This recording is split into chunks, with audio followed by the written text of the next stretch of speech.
हमारे साथ मौजूद है। विकास साहब, यहाँ पर इंडिया गठबंधन का एक इजलास हुआ और आपने कई तरह की बातें कही। हुकूमत आएगी, लोगों की जो बिजली का बिल है वो माफ होगा, यहाँ पर महंगाई है, लोगों को राहत होगी। तो कितनी सच्चाई और कितनी उम्मीद है? देखो, गवर्नमेंट किस लिए होती है? लोगों को राहत पहुंचाने के लिए, लोगों को मुसीबतें लाने के लिए सरकार नहीं होती है। आप देखो, 200 साल की जमीनें लोगों की लूटी गई, उन पे डोजर लगाया गया, सरकार ने कब्जा किया।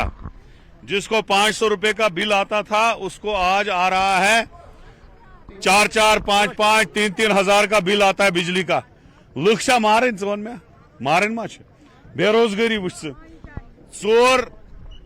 चोरो नफरों मज 3 नफर बेरोजगार, चाहे सो PhD करित MSc करित ग्रेजुएशन करित इंजीनियरिंग करित दरबदर तो जलील खार से नेम हुकूमतन करित ड्रग्स की तरफ लगाया हमारे लोगों को।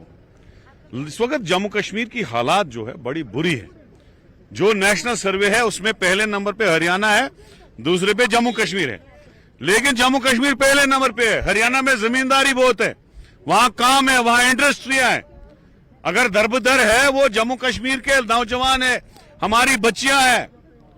यहां महंगाई दुनिया की, यहां इंडस्ट्रियां है ही नहीं, यहां की जमींदारी खत्म की गई, यहाँ का फ्रूट खत्म किया गया, अखरोट बाहर से लाया, सेब बाहर से लाया कि कश्मीरी गरीब हो जाए, जलील खार गस गु खुदा सबन कहता इन पीर फकीरन हज यावरी शेख नूरुद्दीन नूरानी रहमतुल्लाह अलैह सज मेहरबानी कि बत खेवन पकान सन नौजवान वही खड़ा न थो न ये बीजेपी सरकार कह कसरा बकाया खत्म थे। कितनी उम्मीद है अब आपको?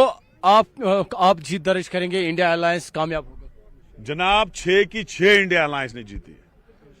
ये उधमपुर में भी हार गए हैं, कुठवा में भी हार गए, जहां बीजेपी का गढ़ था वहां इनका हमने सुबड़ा साफ कर दिया।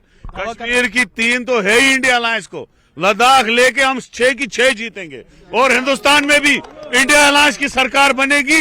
राहुल गांधी और पीपल्स कॉन्फ्रेंस के सीनियर लीडर आबिद हुसैन अंसारी ने नेशनल कॉन्फ्रेंस को शदीद तनकीद का निशाना बनाया और उन्होंने कहा कि कश्मीर में मिलिटेंसी को फारूक अब्दुल्ला ने जन्म दिलवाया जब 90 की दहाई में होने वाले इंतखाबात में धांधली करवाई। इसने बनाया पीपल्स कॉन्फ्रेंस ने या नेशनल कॉन्फ्रेंस ने? सलाउद्दीन मोहम्मद यूसुफ शाह जो इलेक्शन लड़ता था ईदगाह कॉन्स्टिट्यूंसी से, उसने जब इलेक्शन जीता रॉन्ग डिक्लेरेशन नेशनल कॉन्फ्रेंस ने करवाई और ऐलान कर दिया कि मुहिद्दीन शाह जीत चुका है। उसी के बाद तो मिलिटेंसी आई, मिलिटेंसी फारूक अब्दुल्ला लाया। फारूक अब्दुल्ला ने मेरे सामने, मैं खुद गवाह हूँ, लाल चौक में तकरीर किया, उसने उसमें कहा कि मैं JKLF का बुनियादी मेंबर हूँ। वो भूल गया फारूक अब्दुल्ला, वो एक दिन एक बात करता है, दूसरे दिन दूसरे, उसकी आदत है। ये खानदान झूठ पर ही मबनी है। इसीलिए मैंने अभी, आप सुन रहे थे, जरा ये अपना शजर नस्ब बताए। जो शख्स अपने गांदरबल से भाग के सोनवार पहुंचे, सोनवार से भाग के बीरवा पहुंचे, बीरवा से भाग के आप बारामूला के बाद कौन सी जगह है? ऑक्यूपाइड कश्मीर, जहाँ से इन्होंने मिलिटेंसी लाई। वो जाके उन्हीं से हाथ मिलाएंगे, लास्ट पर वो तो वहीं पहुँचना है ना। क्या बात कर रहे हो नेशनल कॉन्फ्रेंस की बात? मुझे शर्म आती है नाम लेते हुए, जब मैं इनके ये तत्मे देखता हूँ, ये पैसा पानी की तरह खर्च करके, ये झंडों वंडों से नहीं होता है, वोट से फैसला हो। और बीजेपी के तर्जुमान साहिल भट्ट ने फारूक अब्दुल्ला के बयान पर रद्द-ए-अमल जाहिर करते हुए कहा है कि फारूक अब्दुल्ला को ऐसे बयानात से बाज आना चाहिए। भट्ट ने कहा कि फारूक अब्दुल्ला वादी को वापस 89 के हालात की तरफ ले जाना चाहते हैं। भट्ट ने कहा कि वो मायूसी के आलम में ऐसा बयान दे रहे हैं। इन बयानात से, इन स्टेटमेंट से बाज आना चाहिए। अपनी उम्र का भी एक जो तकाजा होता है उसका भी ख्याल रखना चाहिए।